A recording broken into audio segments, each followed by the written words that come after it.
I've had all my lathe tools laid out flat in one of the drawers of my roll-around toolbox, but I really want to put them over with the lathe.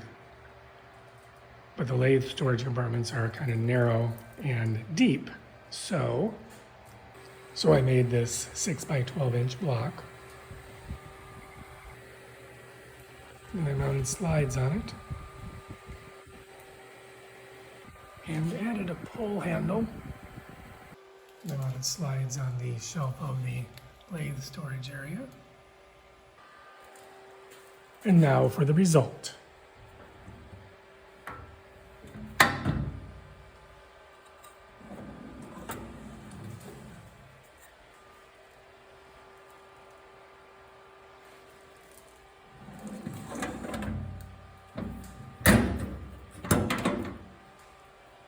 Ta-da!